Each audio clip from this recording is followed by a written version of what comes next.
Alright guys, we're here at another rental property here in San Antonio, Texas. I wanted to show you a little bit about it. We're getting the rehab going and we're actually starting the foundation repair. So I know a lot of you guys haven't seen it in person, okay? So I want you to tell me, how much do you think this foundation repair is costing? Check this out.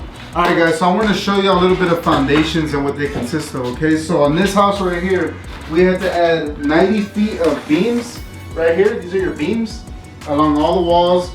We put 24 post piers. As you can see, that's what they look like right here. That's what holds it up. These are your joists right here, and this is your subfloor. All right, so that's basically what it consists of. We're actually gonna have to do another 60 feet of beam and 12 more posts on this house. But this is like kind of what it looks like. I know a lot of you have never seen foundations, and a lot of people are really scared of foundation work. But let me tell you something, guys. When you're buying houses like this, you're gonna need to buy them at a discount. And the reason you're buying at a discount is because they have problems like this that people are scared of. So this is just another repair. Don't make it seem more than it is. You know, there's professionals that do this, and just get the price on it and adjust your offer accordingly. All right, so that's a tip I can give you right here when you're flipping or renting or investing in real estate. All right, so right here, guys, this is called a pier and beam foundation. So mostly these are built like in the 70s and before here in San Antonio. And I actually like repairing these because they're a lot easier and they're lower on the budget. So there's two types, right? You got the pier and beam on wood, and then you got a slab foundation. So those are two different types. I like these because there's a lot less surprises. For instance, like plumbing is all loose under there. So when you're leveling it off, you don't have to worry about busting piping if it's too far off. And it's a lot more predictable on pricing because of that. So yeah, so that's why I like repairing these older houses with the pier and beam. It's a lot cheaper. So what these consist of is basically beams, concrete or wood posts, and then these joists that run across. So you know, there is not really, you know, much to mess up or work with. So on this one, it was so low. This house was on the ground. Okay, so we had to rip up some of this subfloor because there was no way around it. You know, and it was just you had to go through it like this. So sometimes you have to do this. When the houses are higher off the ground, you can go under them and do the holes and all the repairs from underneath, or even dig tunnels and stuff. So yeah, that's why I like these foundations. All right, guys, another tip I wanted to give y'all is make sure you know the difference between a concrete slab and a wood pier and beam slab, okay? Because the numbers on repairing them are a lot different.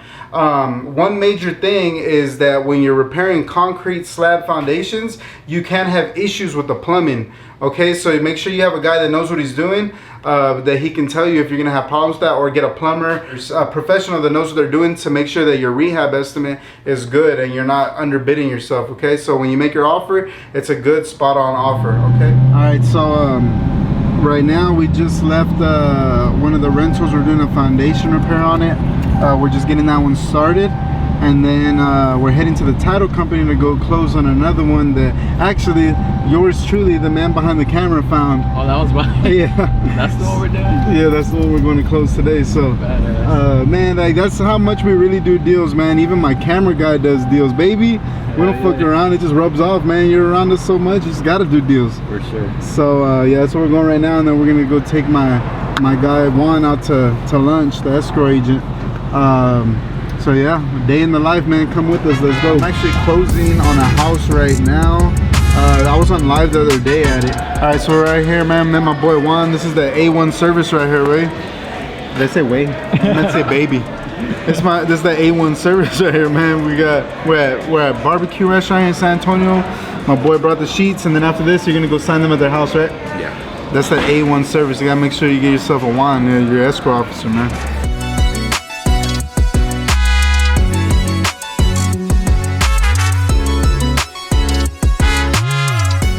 So we're at my escrow officer Juan. You just saw him. This is his new office he's building. So.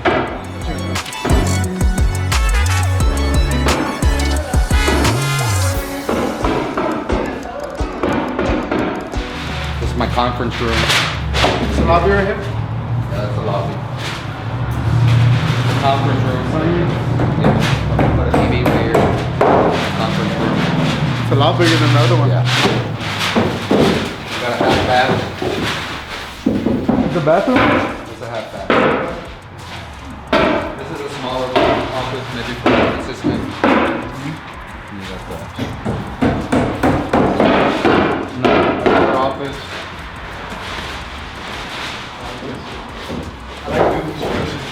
Another office. Everything's commercial. What is this, sir? The kitchen? This is gonna be like a little, yeah, like a break room. Kind of break room. So it's gonna have a full kitchen and then a countertop right here. So we'll probably end up closing it off from here. Just let people have access to it. It's like a duplex, right? Yeah, it's like a third office. Storage. Utility room. No over there, and then a full restroom because it has to have one. Really? Well, Shower and everything? no one's really gonna. You could sleep here. Yeah, eventually. Like if I retire and All right, so you bought the lot for 40? about 40, And like how much for the build? my new build's gonna run me about 230, 245. About 245. And so how do you like calculate like the like everything, the material and the labor? Is it per square footage or? Yeah, I do per square foot. You know, try to find deals here and there as well. Yeah. But the ARV on this one is about 550. That's what they. And that's is what that they're typical margins for a new build or? No. No, it's not typical. No, a lot of people are building for a lot more. A lot more. Yeah, about 120 or 130. And what are you building Yeah, for? about 100. Okay. 100 square foot. So 20, 30 times what is it like? How 2,500 square feet? 3,000? 28. 28. So 3,000 square feet times Would have run you about $30. 280. That's a lot of extra money. Okay. So there you got it, guys. What do y'all think about this right here? Do y'all like new construction or do you like house flipping? Tell me what you think. Here is I want to have an immigration attorney. Oh. Oh, you don't want Clutch on the side? Clutch Southside headquarters? This one? Yeah. We're probably at 2 months right now. 2 months? Man, that's not bad at all. So 2 months from when you broke ground and started putting the slab? And about how long did it take from like the permit process and the plans? It took a while. About 2 months.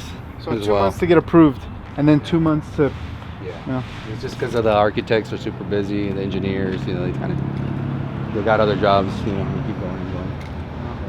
They put you in the mix, but it takes a while. There you go. Yeah. All right, guys, if you're interested in new builds and stuff, we got some of this coming up on the channel. So Juan paid 40 grand for the lot, right? All in on 230 and it's worth 550, right? So let's do the numbers for yourself. So if y'all like this, make sure you leave a comment, subscribe, share with your friends, guys. We're all about real estate investing education. If you're getting some value from it, guys, make sure you share it with your friends. All right, we'll see you on the next one. Stay clutch.